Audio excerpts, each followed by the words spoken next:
3주 전에 레위기 23장에 나오는 구약의 절기들 가운데 5가지를 말씀드렸습니다. 첫째, 모든 그 절기와 성회의 기초가 되고 말하자면 전형이요 원형이 되는 안식일이 그 가장 중요한 말하자면 절기가 되고요. 그 다음에 첫 번째로 그 연중에 오는 절기는 유월절과 무교절입니다. 유월절은 1월 14일, 그 다음에 무교절은 1월 15일부터 일주일간이지요. 그리고 그 다음이 이제 그 무교절 한가운데 있는 초실절입니다. 첫 열매 드리는 절기. 그 다음이 오순절, 77절이라고도 하는, 그러니까 그 무교절의 그 안식일을 따라서 7번 안식일을 지난 다음에 오니까 50일 지나서 오니까 대개 그 무교절이 1월 15일 날 시작된다면 요게 50일 지나니까 한 3월 어디 중순쯤 될 것입니다. 그리고 나서 우리가 그 7월 1일 나팔절 거기까지를 지난번에 생각하였습니다. 그 다음이 이제 그 7월 10일 대속죄일입니다. 7월 달에는 그 1월, 7월 해서 이제 그 절기들이 집중되어 있는 중에 그 나팔절 다음에 7월 10일이 대속죄일입니다. 이 대속죄일은 당연히 성회로 모이고요. 아시는 대로 구약의 유일한 공식적인 금식일이 됩니다. 그런데 우리는 이미 레위기 16장 그 정결법전 맨 마지막 장을 간단하게 요약하면서 그 대속죄일 규례를 살펴보았습니다. 그 대제사장과 그 권속, 대제사장 가족을 위한 속죄 제물로 그 수송아지 잡고 온 백성의 죄를 속할 속죄 제물로 그 수양 2마리, 하나는 여호와를 위하여, 하나는 그 아사셀을 위하여 해서 광야로 내보내는 수염소 2마리 잡는 것 우리가 생각하였고, 그때 어떤 제사를 드리며 그 뜻이 무엇인가 그때 비교적 자세히 살폈으므로 더 이상 자세히 말씀드리지 않습니다. 대속죄일은 그냥 한마디로 백성의 죄로 오염된 성막이 있어야 이스라엘이 이스라엘 나라가 되고 하나님의 그 제사장 나라 거룩한 백성이 되겠는데, 그 성막이 백성의 죄로 오염되니까 그 성막의 오염을 깨끗하게 하는 날입니다. 그러니까 성막은 사실은 백성을 대표하는 것이거든요. 그래서 성막을 깨끗하게 한다는 말은 사실은 온 백성을 깨끗하게 한다는 말과도 같습니다. 그래, 그 제사장이 이제 이 백성을 깨끗하게 하는 그 중보직임을 맡은 제사장의 죄도 깨끗하게 하는 날이요, 온 백성의 그 죄도 깨끗하게 하는 그런 날입니다. 특별히 이게 신약 시대로 왔을 때를 생각해 보면 그 우리 김미찬 목사님의 그 호방한 그 가르침 덕분에 그리스도의 그 십자가와 재림, 그리스도의 속죄의 그 제사와 그리스도의 다시 오심이 대속죄일의 성취가 된다는 사실 우리가 레위기 공부에서 잘 배웠습니다. 말하자면 이 대속죄일이란 결국 하나님 백성이 하나님께로 나아가는데 걸림이 되는 그 죄를 완전히 제거하고 없애는 날인데요, 그런 것이 말하자면 2단계로 이루어진다고 말할 수 있겠습니다. 그리스도의 십자가로 이제 우리 죄가 처리되고, 그리고 이제 그 마지막 그날 그리스도의 재림으로 말미암아서 이 완전한 심판, 죄에 대한 심판이 단행되고 죄가 완전히 척결되어서 정말 하나님과 함께 영원히 함께 사는 그날 그 세상이, 새 세상이 열리겠습니다. 그러니까 이 구약의 그 7월 10일의 대속죄일은 그리스도의 십자가와 그리스도의 재림으로 완성된다, 이렇게 말할 수 있겠습니다. 그 다음 이제 마지막 절기에 해당되는 그 7월에 있는 절기로는 마지막 절기가 이제 7번째로 초막절입니다. 초막절은 7월 15일부터 이제 일주일간 이제 계속되잖아요. 이게 초막절이야말로 절기의 이스라엘 절기의 정점이라고 말할 수도 있습니다. 그러니까 그 1월 14일, 1월 15일, 그러니까 그 6월절과 무교절이 1월 15일에 시작하면 이게 딱 6개월 지나서 반 꺾여서 7월 15일이 되면 이 초막절에 이르러 이 정점에 이릅니다. 그러니까 이 6월절 무교절은 결국 하나님의 출애굽 구원을 그 기리는 절기인데, 출애굽 구원이 열매를 맺어서 이제 가나안 땅에 들어가서 그 땅을 얻고 거기서 추수한 것을 누리고 즐기는, 그러니까 이제 이 출애굽 구원이 열매를 거두는, 그러니까 1월 15일이 7월 15일에 와서 이제 그 구원의 열매를 먹으며 이제 정점에 이르게 됩니다. 또 다시 6개월이 지나면 이제 그 6월절에 이릅니다.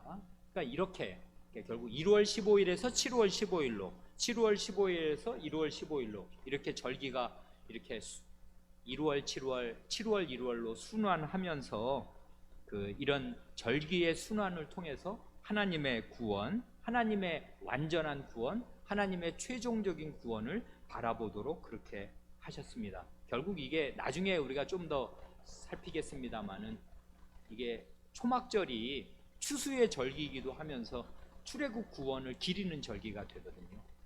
왜 그러냐면 그게 초막절이라는 말이 바로 그런 거잖아요. 이 구원받고 나서 광야 생활을 기리는 그 절기잖아요. 그래, 이게 수장절이기도 하면서 이제 초막절이기도 합니다. 그러니까 이거는 그 이스라엘의 모든 절기는 사실은 하나님의 구원을 기리는, 구원을 바탕으로 하는 절기이고, 구원을 기리는 절기이고, 그 구원이 완성될 것을 바라보게 하는 그런 절기가 됩니다. 그러니까 이렇게 보면 그 레위기 23장의 그 절기 규례는 결국 안식일에서 시작해서요, 그 초막절로 마치는 셈이 됩니다. 그러니까 창조 때에 보여주신 그 안식이요, 그리고 이제 죄로 말미암아 좌절되었다가 그 하나님의 출애굽의 구원으로 다시 누리게 된 그 안식이 결국은 이 초막절로 이 땅에서 구현되게 됩니다. 그래, 초막절은 다른 이름이 수장절이지 않습니까? 수장절이라는 건 거둘 숫자 저장할 그 장자잖아요. 그러니까 이 한 해 추수한 것을 다 거두어서 이제 그 저장 창고에 딱 들이고 가장 배부르고 등 따스울 때, 그럴 때 지키는 절기입니다. 요즘 우리 익숙한 말로 하면은 이게 추수감사절이라고 할 수 있겠습니다. 그런데 우리가 아는 대로 그 한 해의 추수로 완전한 안식이 올 수는 없습니다. 그러겠지요. 그러니까 이 초막절에 올해 1년 우리와 함께 하시고 이 언약의 땅에서 복을 주신 하나님의 은혜와 인도를 감사하면서 영원한 추수의 날을 또한 바라보는 것입니다. 그래, 이 초막절의 가장 특징적인 점이 뭐냐 하면, 이 초막절이라는 이 말 이름 그대로 7일 동안 초막에서 지내면서 하나님 앞에서 즐거워하는 것입니다. 이건 출애굽의 구원을 기억하고 광야에서 하나님께서 보호하시고 우리를 인도하여 주셨다 하는 사실을 기억하고 감사하는 것입니다.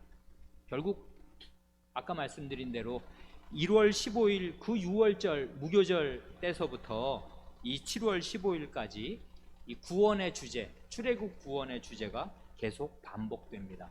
그러니까 결국 이스라엘의 국민 생활은, 이 절기로 대표되는 이스라엘의 국민 생활은 구원에 대한 감사 위에 서 있습니다. 그리고 그 구원이 완전히 이루어질 날을 계속 바라보게 합니다. 이런 절기의 순환을 통해서 말이에요.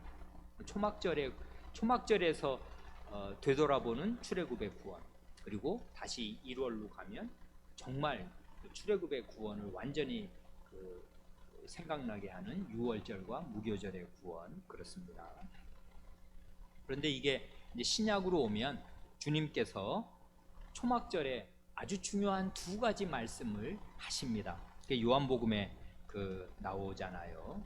요한복음 7장 8장에서 그게 다 초막절에 하신 말씀이라고 우리가 믿는데, 그 초막절의 뜻을 이루는 굉장히 중요한 말씀을 각각 하십니다. 요한복음 7장 38절 39절에서는 주님께서 이 초막절에 성신, 곧 생수의 강이신 성신에 대해서 먼저 말씀하십니다. 이렇게 말씀하셔요. 나를 믿는 자는 성경의 이름과 같이 그 배에서 생수의 강이 흘러나리라 하시니, 이는 그를 믿는 자의 받을 성신을 가리켜 말씀하신 것이라 합니다.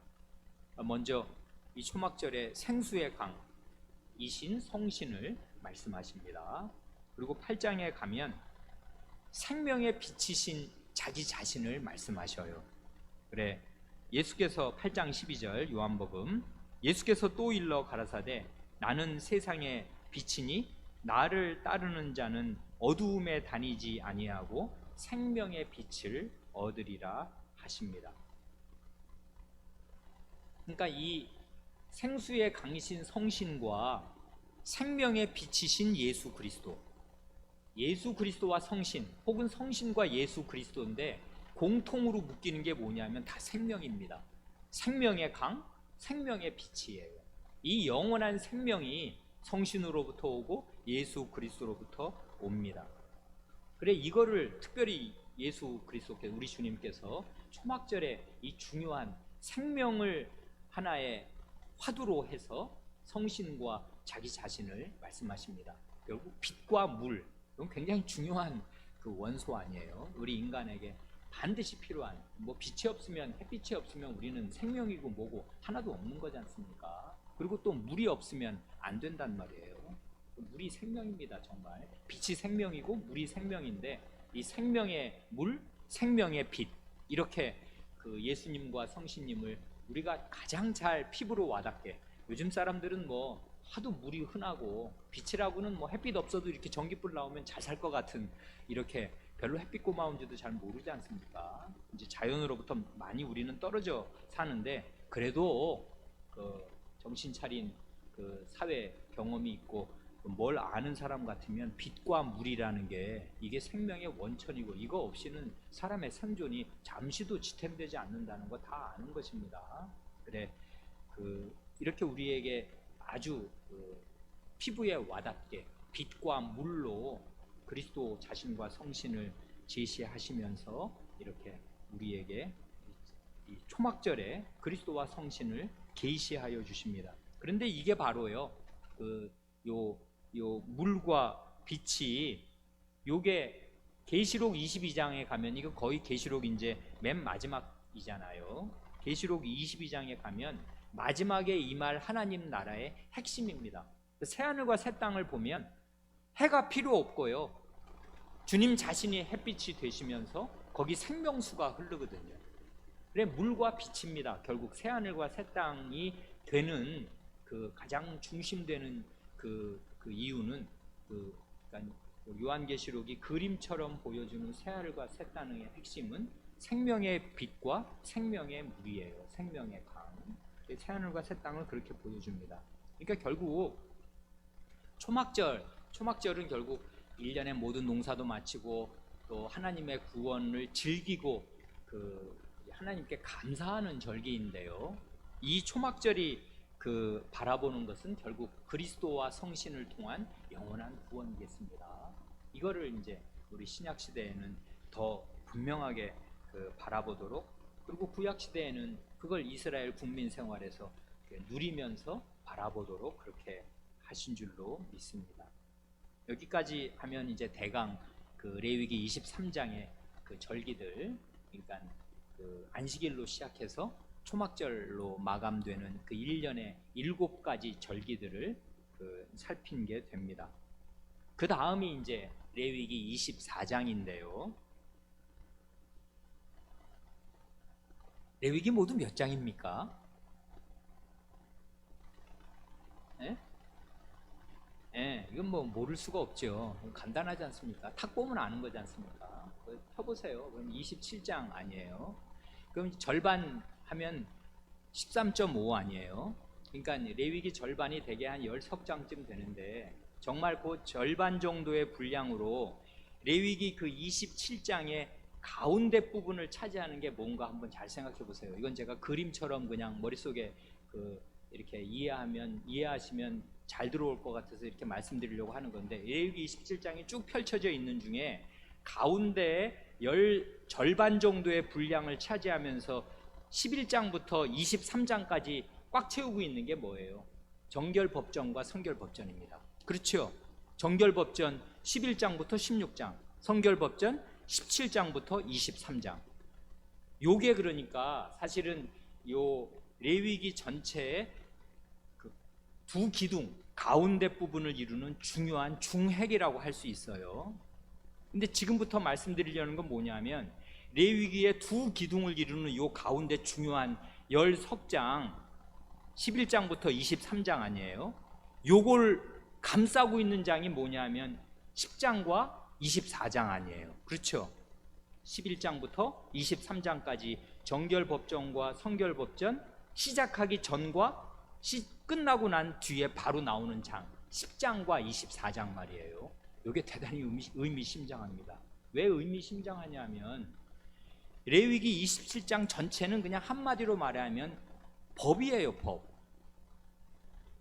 법전이라고. 정결법전이든 성결법전이든 뭐 절기 규례든 다 규례거든. 이렇게 하고 이거 지켜라 하는 법인데요, 법이 그냥 27장을 꽉 채우고 있는데 희한하게 법 속에 히스토리, 역사 이야기가 딱 두 군데 들어가는 게 그게 바로 10장과 24장입니다. 그러니까 이건 굉장히 특이한 거예요. 우리가 이사야서를 볼 때도 우리가 그런 거 봤지 않습니까? 이사야서는 대부분이 예언인데 거기에 히스토리가 들어가, 역사 이야기가 딱 들어가면 그건 눈을 확 번쩍 띄워주는 것입니다. 아버지와 아들의 역사 이야기, 아하스의 그 히스토리와 그 히스기야, 아들 히스기야의 히스토리, 이런 게 딱 들어가면은 그냥 확 대조되면서 눈이 번쩍 뜨이게 하지 않습니까? 마찬가지로 그 예언 속에 역사 이야기가 들어가도 이거는 눈이 번쩍 뜨이는데, 법전 속에 역사 이야기가 들어가면 더 눈이 번쩍 뜨이는 것입니다. 이러는 일은 우리 헌법, 대한민국 헌법 읽어보셨습니까? 이런 거 없어요. 안 나온다고. 갑자기 무슨 사람 이야기가 중간에 법 얘기 하다가 사람 이야기가 거기 왜 나옵니까? 근데 나옵니다. 10장과 요 24장에 어떤 이야기가 나와요? 그거 우리 다 아십니다. 10장에 가면요, 제사장의 실패 이야기가 나오고요, 24장에 가면은 백성의 실패 이야기가 나옵니다. 그렇죠? 이게 둘 다 뭘 실패했냐면 여호와의 거룩하심을 수호하는 데 실패한다고요. 그래, 하나는 10장에서는 제사장이 여호와의 거룩하심을 침해해서 죽고요, 24장에서는 백성이 여호와의 거룩하심을 침해해서 죽습니다. 그건 우리가 다 압니다. 이제 내용 다 배웠으니까. 10장에서는 명하시지 않은 불을 들이다가 죽고, 이제 24장에서는 그 이스라엘 백성의 한 아들이 싸우다가 하나님의 이름을 회방해가지고 그 말하자면 그 신성 모독죄로 죽습니다. 그래, 이렇게 그 제사장의 실패와 백성의 실패가 요 법전 그 앞뒤를 감싸고, 중대한 법전 앞뒤를 감싸고 있는 형국이 됩니다. 이게 우연한 일이 전혀 아닌 것이 이렇게도 말하면 더 분명해지고, 이러면 레위기 읽기에 새로운 그 지평이 열리게 되는데, 성소의 세 가지 기물이 뭐지요? 여러분 지금 앉으셔서 요 강단을 보는 쪽으로 이렇게 삼각형을 딱 세운다면, 삼각형의 그 성소의 삼각형의 꼭지점에 해당되는 게 뭐 있어요? 지성소 들어가기 정 가운데에 뭐가 있어요? 향단. 그리고 여러분 앉으신 쪽에서 오른쪽에 있으면 향단 오른쪽에 뭐 있어요? 그렇죠, 진설병 상 있고, 또 왼쪽에 뭐 있어요? 등대 있잖아요. 그러니까 향단, 진설병상, 등대, 요 세 가지가 성소에 있는 굉장히 중요한, 그거밖에 없잖아요, 성소에는 결국. 그런데요, 요 세 가지 기물이 10장과 24장에 나뉘어서 나옵니다. 그렇죠? 10장에서는 결국 향단이 나오는 거잖아요. 분향을 하려고 하거든. 명하시지 않은 불로 분향을 하려다가 죽임을 당한다고요, 제사장이. 그런데 24장에 가면 그 백성의 아들이 여호와의 이름을 회방하여 죽는 그 장면 바로 앞에 어떤 이야기가 길게 나오냐면 등대를 밝히는 일과 진설병 상에 음식을 놓는 일이, 그 이야기가 계속 나옵니다. 그러니까 요건 세트라고요. 10장과 24장의 역사 이야기가 세트일 뿐 아니라 요거 세 가지 그 기사가 합쳐지면 성소에서의 봉사를 딱 말해주고 있어요. 그러니까 이건 레위기는 굉장히 정교한 책이 됩니다. 이건 그러니까 뭘 말하냐 하면 제사장, 결국 이 세 가지, 그 분향하는 사람은 누구며, 거기 등대에다가 등불 밝히는 사람은 누구며, 진설병 상에다가 그 안식일마다 떡 두 줄로 올려놓고 맨 위에 유향을 이렇게 놓아서 이 하나님께 기억하시도록 하는 기념물이 되게 하는데요. 이 일 행하는 사람 누구예요? 그건 제사장이죠. 이런 제사장의 봉사가 이스라엘 백성에게 꼭 필요합니다. 이게 있어야 이스라엘 백성이 하나님 백성 되는 것인데요. 문제는 그 일을 할 중보자 제사장이 연약하고 또 그 연약한 제사장의 봉사를 받는 하나님 백성도 연약합니다. 그래 결국은 하나님의 거룩하심을 제사장도 침해해서 죽고 백성도 침해해서 죽게 되는 이야기가 그 레위기에 나오는 그 실제 역사 이야기의 그 전부라고요. 그러니 이건 24장은 옛 언약의 연약함을 보여줍니다. 10장과 함께 10장과 세트를 이루어서 하나님께서 이런 그 제사장 나라가 되고 거룩한 백성이 되게 하시려고 레위기에 그 많은 법전을 주셨지만, 규례들을 주셨지만, 이것들이 현실 생활에 들어가면 그 중보자인 제사장을 통해서든지 그 중보자의 봉사를 받는 백성을 통해서든지 어떻게 무력화되고 무너지는가 하는 것들을 그냥 싹 보여준다 이 말입니다. 그래 24장이 이게 참 의미심장합니다. 그 다음이 이제 25장입니다. 25장도 사실은 이제 규례에 속할 수가 있습니다. 요거는 그 안식년과 신년에 대한 내용이거든요. 그러니까 요거는 아까 우리 이제 한 1년의 절기를 얘기하는 게 23장이라면 안식년과 신년은 이제 1년 단위가 아니라 이건 뭐 7년 단위, 50년 단위로 단위가 커지는 거지 않습니까? 이것도 넓게 보면 절기라고 할 수 있는데 단위가 크니까 이제 25장에 모아놓았습니다.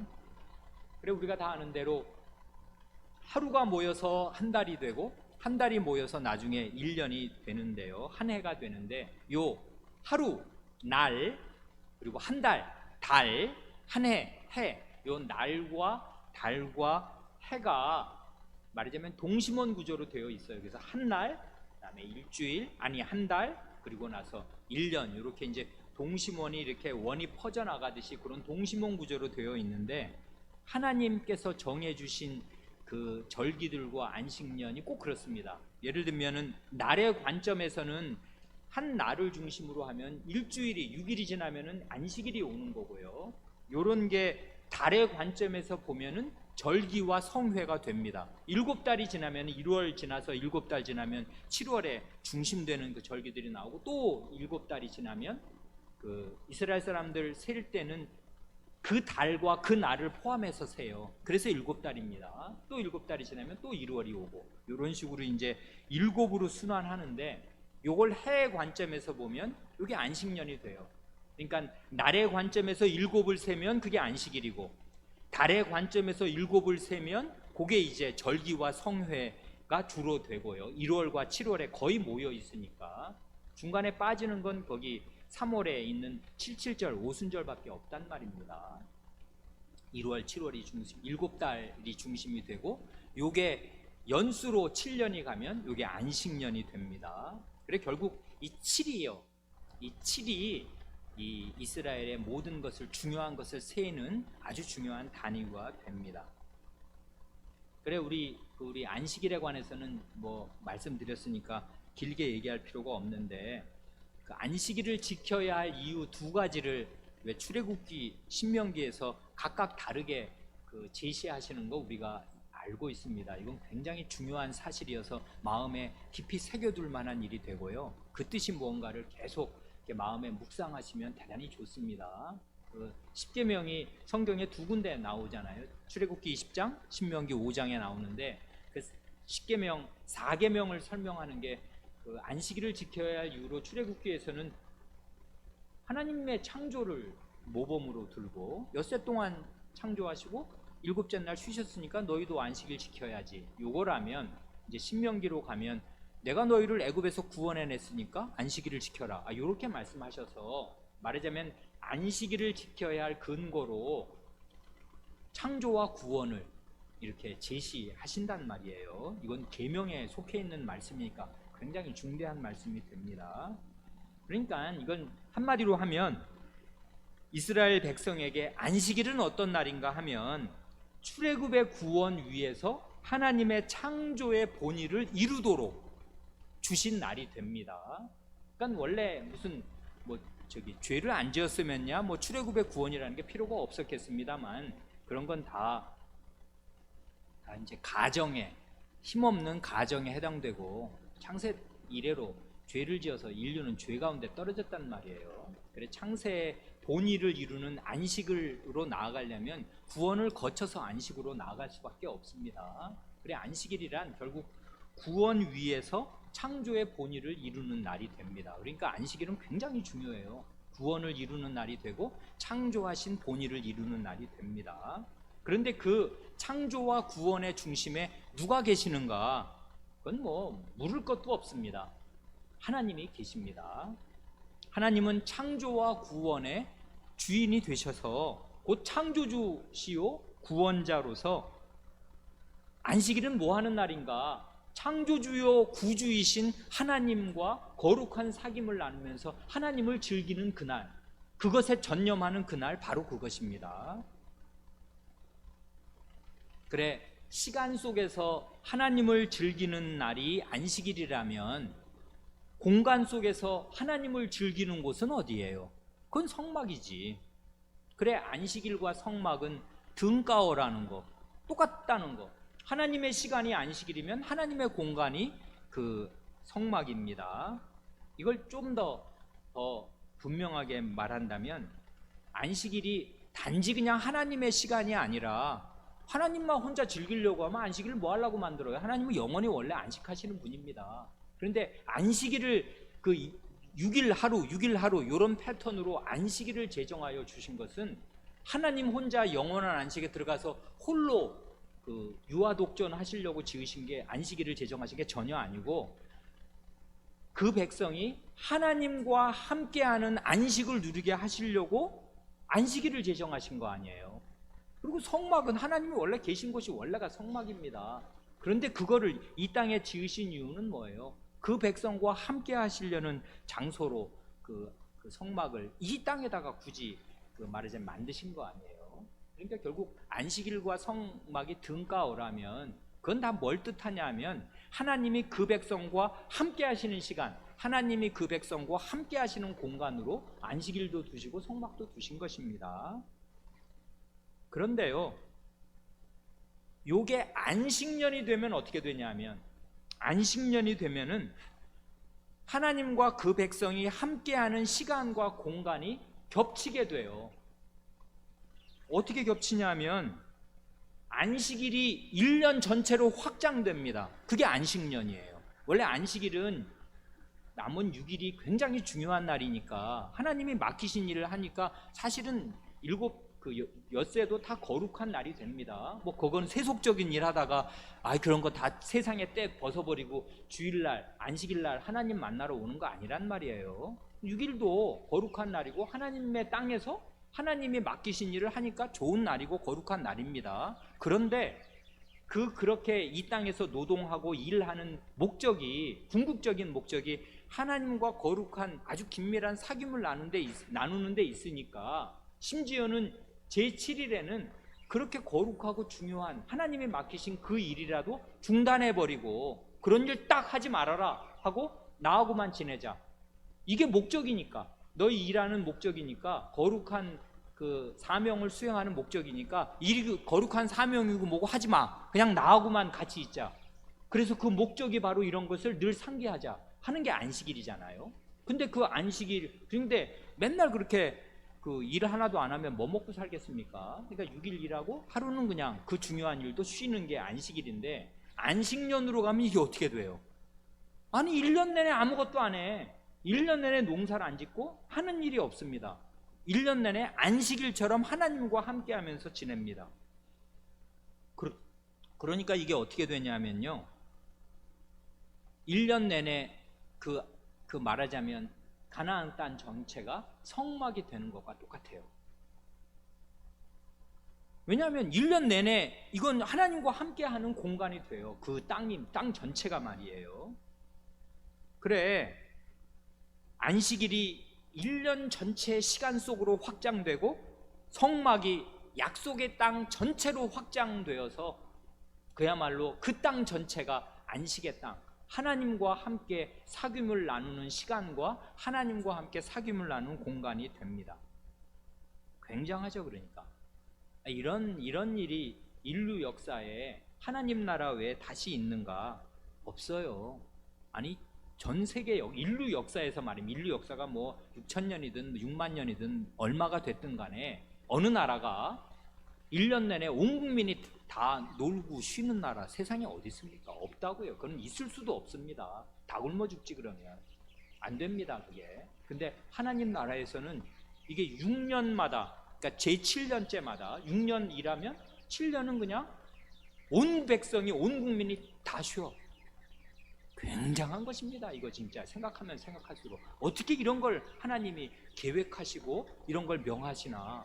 하나님이 정말 하나님 나라를 이 땅에 이루시려는 거예요. 하나님과 함께 사귐을 나누면 하나님께서 먹고 사는 거 완전히 보장해 주시고 일 안 해도 돼. 3년치를 준다는 거 아니에요.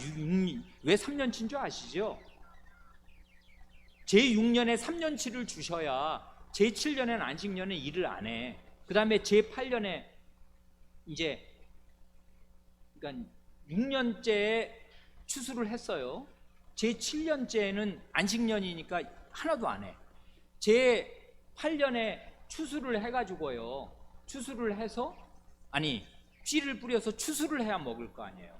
그러니까 6년째에 먹을 거를 3년치를 주어야 6년에도 먹고 7년에도 먹고 제8년에도 먹어야 이제 제9년에 가면은 제8년에 추수해서 거둔 걸로 그때 가서 먹을 수가 있으니까 하나님이 넉넉하게 주시겠다 그것입니다.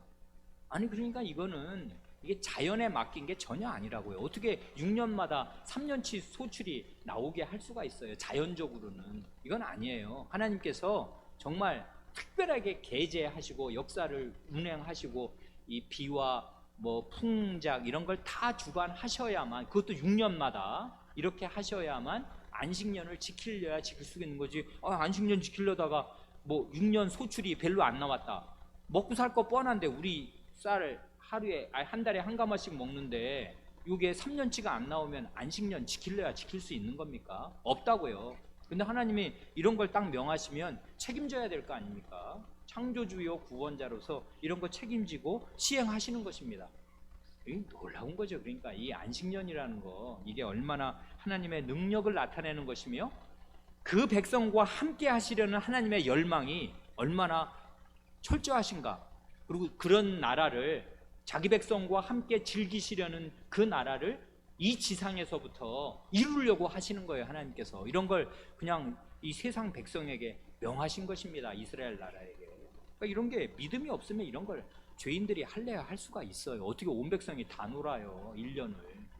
어떻게 산다고, 어떻게 살겠다고. 온 나라가 아무리 작은 나라라도 그렇지, 한 집안이라도 여러분 그렇습니다. 한 집안이 한 6년마다 우리 다 이번 해에는 안식년이다 쉬자 이렇게 됩니까? 아무도 일 안 하고 어떻게 살아요 그러면.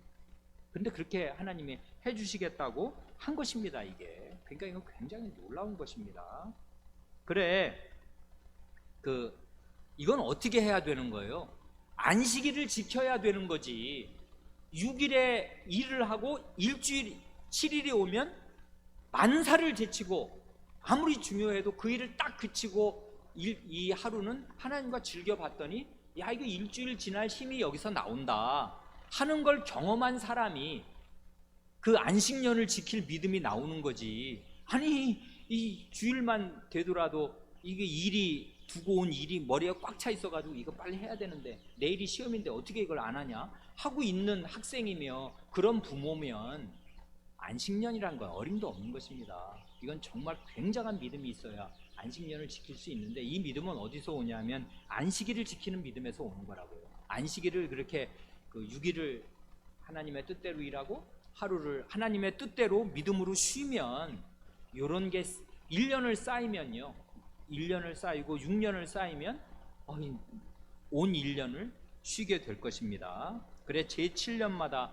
안식년으로 나아갈 수 있는 믿음이 이제 있게 될 것이고요. 그렇게 되면 정말 지상의 하나님 나라가 얼마나 아름다운가를 맛보게 될 것이고, 그렇게 되면 영원한 하나님 나라는 얼마나 하나님의 그 사랑과 큰 능력으로 유지되며 오는 것인가를 믿을 수 있게 될 것입니다. 이런 현실적인 믿음이 없이 나는 영원한 천국에 들어간다, 그런 건 다 사실 몽상입니다. 몽상, 개꿈이라고요. 개꿈. 이 세상에 일주일에 그 1년의 삶도 유지 못해주는 그런 하나님이 어떻게 그 영원한 삶을 내게 유지시켜 주시고 죄가 하나도 없이 슬픔이 하나도 없이 영원히 유지시켜 줄 수 있는 능력을 가졌다, 그걸 어떻게 내가 믿는단 말입니까? 사실은 안 믿습니다. 하나님 백성들이 대개 불신 가운데, 불신은 결국은 믿음으로 구원을 얻는 것이고 믿음으로 영생과 믿음으로 하나님 나라 얻는 것인데, 그런 믿음 없으면 하나님 나라 못 들어갑니다. 그러니까 이런 믿음이 있어야만 영생도 얻고 그런 하나님 나라 들어가는데요, 이런 믿음은 안식일을 지키는 데서 배양되고 오는 것이에요. 이 안식일을 지킨다는 건 하나님 백성에게 거의 모든 것입니다. 이걸 지켜야 하나님 나라 들어갈 믿음을 확증하게 되는 것이고 믿음이 단련되고 배양된다, 그것입니다. 그래 이제 이 안식일을 지키는 거, 그러니까 4계명이야말로 사실 10가지 계명의 압축판이고 모든 것인데요, 여기에서 우리는 하나님을 즐기고 하나님을 즐김으로써 형제를 사랑하는 마음을 얻게 되고, 그럼으로써 이 영원한 하나님 나라에 들어갈 믿음과 담력을 비로소 얻게 됩니다. 4계명은 아무리 강조해도 지나치지 않습니다. 그런데 이제 요 안식년이 지나고 나면 7 안식년을 지나면 어떻게 돼요? 그러니까 이제 7 안식년이면 49년이 되잖아요. 77이 49에서 49년째면 그게 안식년이고, 그 다음 해는 뭐냐면 그게 신년 아니에요. 그러니까 이스라엘은 50년, 그러니까 안식년을 주기로 해서 7 안식년이 지나면은 49년째도 안식년이고 50년째도 안식년이 됩니다. 그러니까 연 2년을 안식년이 되는 거지. 끝내주는 것입니다. 정말. 그러면 온 나라가 2년을 온 국민이 다 쉬는 그런 이제 것을 하나님이 기획하셨습니다. 이 레위기에. 그러니까 이제 그 레위기는 광야에서 결국 주신 게 되니까 저 약속의 땅에 들어가면 그 지상에 건설할 하나님 나라는 이런 플랜, 이런 계획 위에 지어진다, 이런 게 하나님 나라다 하고 하나님께서 이제 거룩한 하나님 나라의 경륜을 이렇게 말씀하여 주십니다. 그래 이 계수할 때 7 안식년을 세고 그 다음에 신년이라는 말, 이건 결국 안식일 패턴이 계속 유지되는 것입니다. 제7일 안식일, 제7월 안식월, 제7년 안식년, 그러고 나서 안식년의 안식년, 희년, 이렇게 이제 7의 패턴이 계속됩니다. 이건 결국 뭐냐면 이건 안식일이에요. 안식일의 참뜻이 가장 큰 범위로 펼쳐지는 게 신년이에요. 그러니까 결국은 이건 결국 안식일에서 시작하는 거라고요. 안식일이 절기가 되고 절기들이 나중에는 안식년이 되고 안식년이 7번 모이면 신년이 되고 뭐 이런 식입니다. 그러니까 안식일이 모든 것에 말하자면 그 핵심에 들어있어요. 그런데 신년을 공포하는 시점이 언제냐면 이게 의미심장한데요, 7월 10일입니다. 오늘 우리가 읽은 본문이 그거지 않습니까? 7월 10일이 대속죄일인데 이 대속죄일 날에 나팔을 불므로써 신년이 시작이 돼요. 그러니까 원래 7월 1일에는 나팔절이니까 그날도 나팔을 부는데요. 여기 신년이 되는 제 50번째 해에는 속죄일에 나팔을 또 붑니다. 그래서 요 신년이라는 말이 그 히브리 말이 요벨이거든요. 요벨은 뭘 요벨이라 그러냐면 양각 나팔을 요벨이라고 해요. 양의 뿔로 된 나팔, 양뿔 나팔, 양각 나팔을 부는 해, 그게 신년입니다. 그래, 그게 히브리 말로 요벨인데 그 요벨에서 그 와가지고 영어로 이걸 주빌리라고 합니다. 신년을. 이 주빌리라는 말은 요벨, 그 양의 뿔에서 온 거예요. 그러니까 양뿔은 그냥 왜 온 거냐면 나팔을 부는데 말하자면 하나님께서 기억하시도록 요 대속죄일의 나팔을 부는 것입니다. 대속죄일의 나팔로 신년이 시작된다는 건 아주 뜻깊은 거예요. 왜 뜻깊어요? 죄를 씻어서 출애굽의 구원을 받은 처음 상태로 회복시켜 주시고 복원시켜 주시는 거, 그게 신년이에요. 결국 구원의 주제가 계속 반복되는 것입니다. 출애굽의 구원을, 죄를 씻고서, 대속죄일이니까 죄를 씻어서 구원받은, 출애굽의 구원을 받은 그 상태로 돌려놓으시는 거, 그게 신년의 목적이라고요. 회복의 상태란 어떤 것입니까? 빚을 면제해 주고요. 빚 졌는데, 이 빚 지면 정말 여러분 힘든 거 다 아시지 않습니까? 자기가 헤어나올 수 없는 빚, 그러면 정말 파산이라도 하는 것이지 않습니까? 그러면 정상적인 경제생활 못하지 않습니까? 그런데 이 신년이 되면 좋은 것이 자기가 헤어날 수 없었던, 자기 힘으로 갚을 수 없었던 빚을 면제해 줍니다. 우리도 요즘에 우리나라에서도 뭐 파산제도도 있고 개인 신용 회복 이런 절차들이 있긴 합니다만은 여긴 더 화끈한 거지. 50년이 되면 그냥 빚을 다 탕감해, 국가 전체적으로 빚을 탕감해 준단 말입니다. 뿐만 아니에요. 종으로 팔린 몸도 자유를 얻게 해줍니다. 그러니까 경제적인 빚도 없고요, 인신의 자유도, 인신의 구속도 없습니다. 경제적인 구속, 그 다음에 몸의 구속, 이때 구속은 속박, 경제적인 속박, 몸의 속박 다 풀어줍니다. 그리고 남의 손에 넘어간 땅을 돌려주어요. 이건 그러니까 굉장히 실천적이기도 하고요, 물질적이고 육체적이기도 한 것입니다. 굉장히 리얼한 거예요. 국민 생활의 질서를 처음으로 포맷 해주는 거예요. 포맷이 그런 거지 않습니까? 이것저것 지저분한 거, 막성 파일들 많이 있는 거 컴퓨터 그냥 맨 처음에 포맷하면 깨끗해지면서 빨라지잖아요. 그렇게 50년마다 국가 전체를 포맷해가지고 출애굽 구원을 받아서 가나안 기업을 처음 얻은 상태로 돌려주셔요. 그러니까 하나님의 구원을 처음부터 새롭게 만끽하도록 그렇게 돌려주시는 것입니다. 그래, 신년규례의 핵심이 뭐냐면 토지와 종에 관한 규례입니다. 땅과 이 몸 팔린 거, 자기 몸이 돈이 없어가지고 남의 집에 종으로 팔려간 거, 이거 되돌려주고 남의 집으로 넘어간 땅 되돌려주는 토지와 종에 관한 규례가 요 신년 규례의 핵심이에요. 이건 결국 뭘 말하는 거냐면 형제 사랑이 참되게 실천적으로 구현되는 거룩하고 복된 사회를 이 땅에 이루시려고 하는 하나님의 규례입니다. 그런 하나님의 열망이 이 신년 규례에 담겨 있어요. 결국 이건 하나님의 명령 따라 이렇게 해야 되는 거니까, 이런 하나님에 대한 사랑과 이웃에 대한 사랑이 가득 실현되는 그런 나라, 이게 결국 제사장 나라고, 하나님을 사랑하는 나라가 제사장 나라고, 이웃을 사랑하는 나라가 거룩한 백성이잖아요.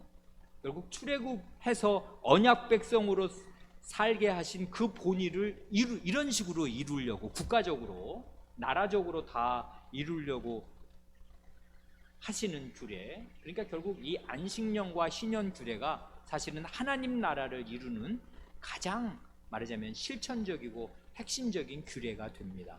이걸 그대로 시행하면 정말 이 땅에 하나님 백성 사이에 하나님의 나라가 이루어지겠습니다. 구약시대에 이런 걸 잘 이루었으면 얼마나 좋았겠습니까? 그러면 정말 하나님의 영광이 이 세계 모든 나라들 위에 찬란하게 빛났을 것입니다. 그러면 정말 시온산이 이 세계 모든 산보다 높은 산이 되었을 것입니다. 왜 그러냐면 이런 나라는 없거든요. 어떤 나라가 7년마다 온 백성이 다 쉬며 50년만 되면 리셋이 돼가지고 그 원래 상태로 다 돌아가서 다 그냥 평화롭게 아무도 아무에게 만인이 만인에게 종이 되지 않는 그런 자유평등한 사람들로 딱 서서 대등한 관계로 형제 사랑을 나타내는 그런 걸 하나님이 시행하도록 하셨습니다. 그래 이제 이게 나중에 우리가 오늘 읽은 본문 여기 아까 우리가 레위기 25장 그 뒷부분 읽을 때 그게 그래서 결국 기업을 물르라잖아요. 물러주는 거. 힘이 있으면 형제 기업을 물러라도 주고 힘 없으면 나중에 이제 그 50년이 되면 신년이 되면 기업을 물러주게 됩니다. 그 물러준다는 말이 고엘인데 그 고엘이 바로 구속이라고요. 돈 주고 사내는 거지 않습니까? 하나님이 구속자로서 구원자로서 이런 고엘 제도, 기업 무르는 제도를 통해서 이스라엘 백성이 구원받은 백성으로 현실적으로 이 땅에서 살게 하도록, 그리고 설령 자기가 뭘 굉장히 잘못해가지고 재산 다 날아가, 땅 다 없어져, 그 다음에 빚 엄청 졌어, 그 다음에 이 평생 빚 갚을 수 없어, 그리고 내 몸까지 남에게 종으로 팔려, 이런 거를 싹 다 하나님께서 구속자로서 값을 치르고 해결하여 주시는 그런 제도가 고엘 구속 제도인데, 그런 하나님의 구속을 사회 제도로 실현한 것이 이 신년입니다. 그러니까 하나님의 구원이 이 사회 제도로 정착되게 이렇게 하나님께서 하셨습니다. 이것이 이제 신약으로 오면 이렇게 됩니다. 누가복음 그 4장 16절로 21절을 보면요, 이건 굉장히 뜻깊은 본문인데요, 예수께서, 이건 누가복음 4장이니까 복음서 초입 부분 아닙니까?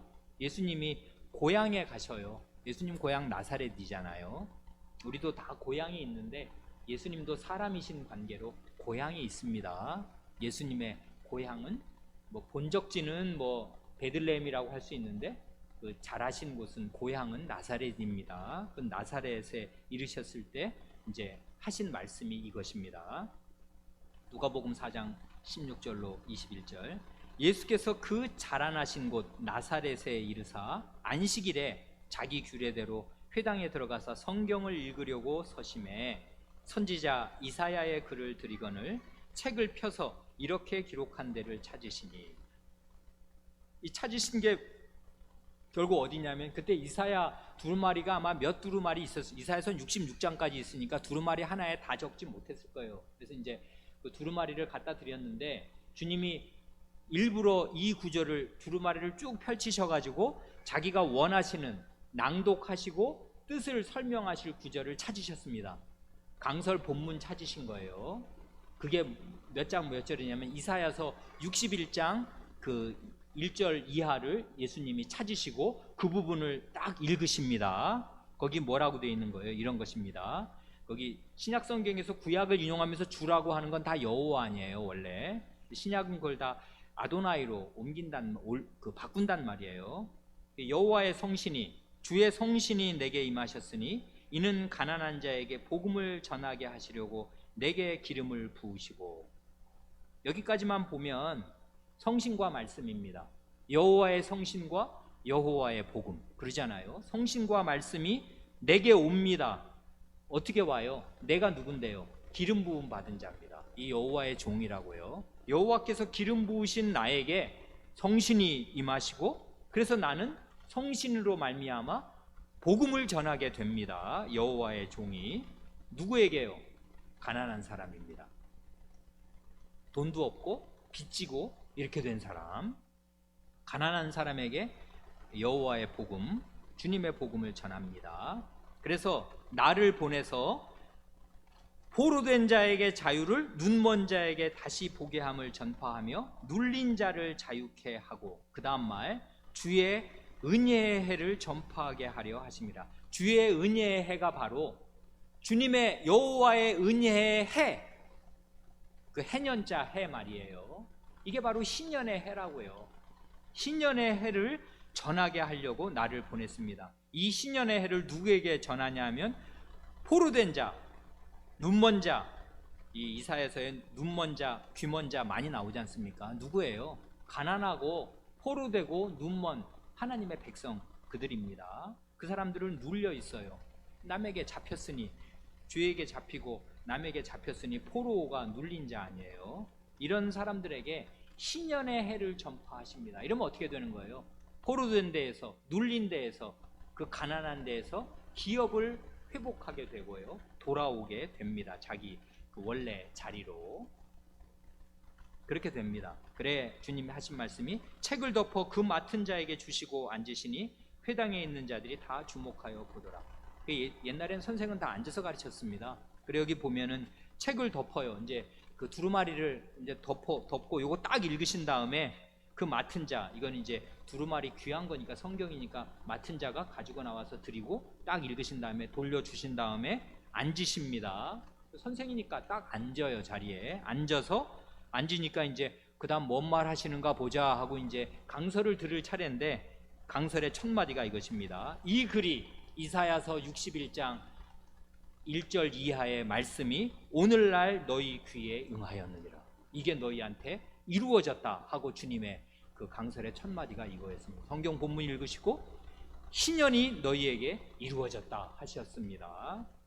이렇게 하나님의 기름 부으심을 받은 종 예수 그리스도께서는 성신과 말씀으로 가난하고 포로되고 눈멀고 눌린 그 백성에게 자유를 주시면서 여호와의 은혜의 해 신년, 곧 하나님의 나라를 전파하시고 세우시려고 오셨고, 이 일이 너희에게 이루어지기 시작하였다 하십니다.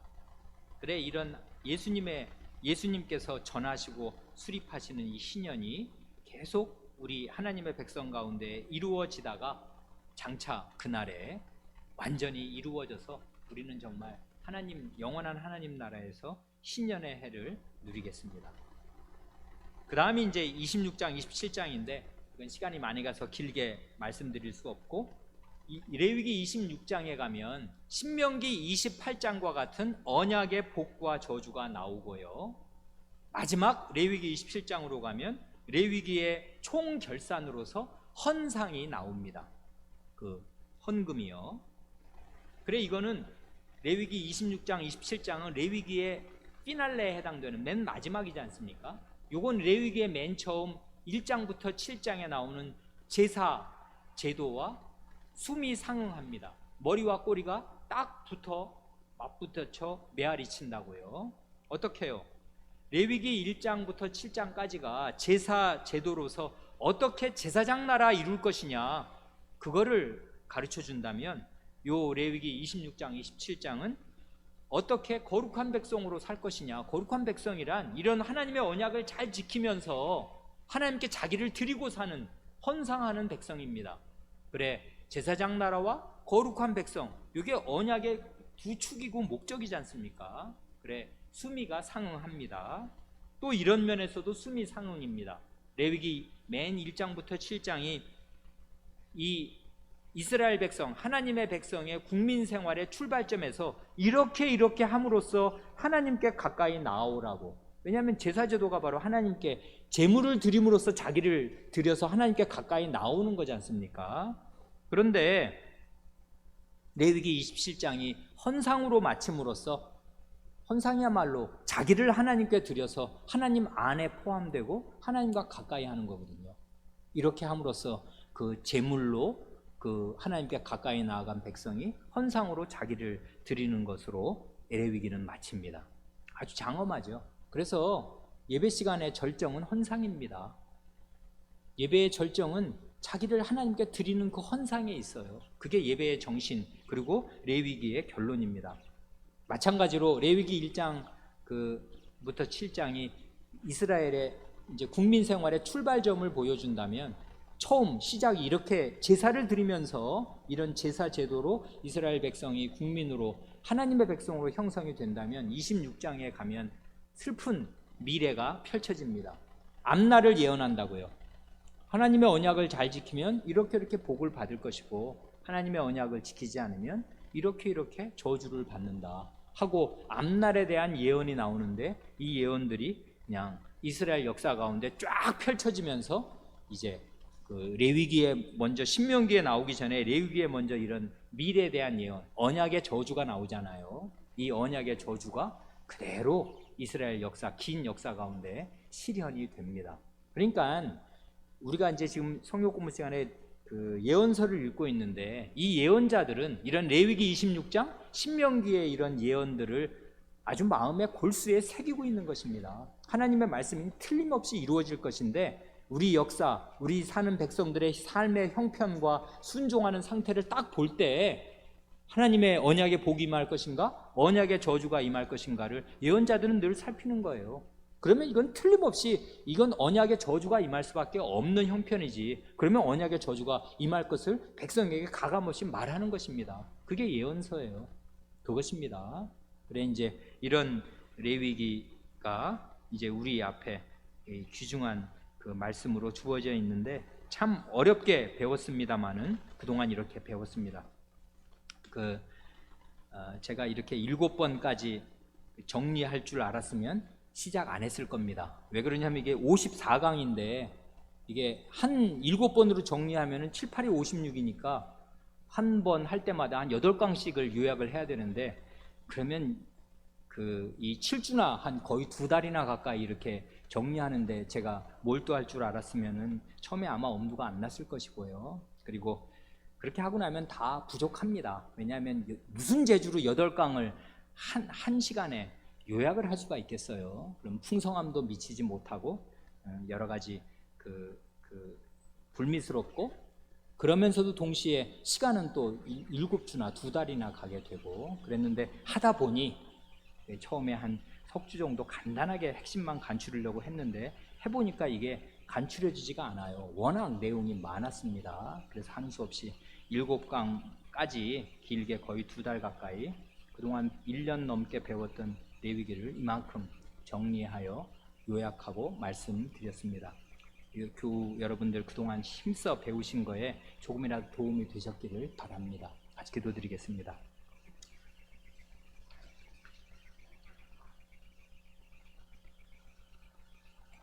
주님, 저희에게 이 어렵지만 하나님의 심오한 세상 경륜과 하나님 나라를 이루시려는 열망이 담긴 이 레위기의 말씀을 가르쳐 주신 것 감사드립니다. 저희가 약하고 그만하여서 많은 사람들이 이 공부에 참여하지는 못하였사오며 그러하오나 저희 비록 소수라도 이렇게 하나님의 말씀 저희에게 미지의 책으로 너무나 어려운 책으로만 남아있었던 레위기 말씀을 찬찬히 살피면서 하나님의 마음이 무엇이며 이것이 어떻게 역사서와 이 시편과 예언서와 신약성경에 펼쳐져 있는가를 조금이라도 배울 수 있는 기회를 주신 것을 감사드리옵니다. 많은 사람이 중요한 것이 아니요 구약시대와 신약시대를 거쳐 볼 때 한나 같은 사람이 아녀자요 집안에서도 힘이 없을 수밖에 없는 그런 연약한 형편에 있을 때라도 가장 어두운 시대에 있었을 때라도 자기 시대를 믿음의 눈으로 살피고 자기 형편을 하나님의 말씀을 따라 해석하면서 바른 기도를 드렸을 때 그 아녀자의 기도를 새로운 시대를 펼치는 그런 간구로 하나님이 받으셔서 그의 기도로 사무엘을 주시고 사무엘을 통하여 다윗을 주셔서 새로운 세상을 열어주시고 하나님 나라를 개혁하시며 갱신하여 주셨듯이 신약시대에는 주님께서 그 아녀자들의 기도 마리아와 그런 엘리사벳의 기도와 찬송을 주님께서 받으시고 새로운 세상을 여셨사옵니다. 그와 같이 저희가 힘도 없고 연약하고 저희 한 문제에 쩔쩔매는 사람들일지라도 하나님의 말씀을 배우는 사람들이 되고 하나님 말씀을 깨닫는 사람이 되어 이 깨달은 지식 위에서 하나님께 정당하게 기도할 때에는 저희의 작은 기도가 이 시대 전체의 문제를 해결하는 그런 기도와 일맥상통하게 되어 그리스도 안에서 하나님께 받아들여져서 새로운 세상 하나님이 원하시는 세계를 이 땅에 구현하는 데에 쓰임받게 하실 줄을 믿사옵니다. 그러므로 저희 소수라도 하나님의 말씀을 근실히 배워 이 말씀을 마음에 담게 하시고 이 하나님의 말씀이 담긴 마음으로 하나님께 바르게 기도드려서 들으심을 얻는 자리에 늘 나아가게 하시옵소서. 그럼으로써 이 어둡고 할 일 많은 세상에서 저희가 하나님의 교회로 설 수 있게 하여 주시고, 거룩한 교회, 거룩한 사회, 하나님 사랑과 형제 사랑이 넘치는 거룩한 공동체를 이루는 일로 매진할 수 있게 하여 주시옵소서. 우리 구주 예수님의 이름으로 기도하옵니다. 아멘.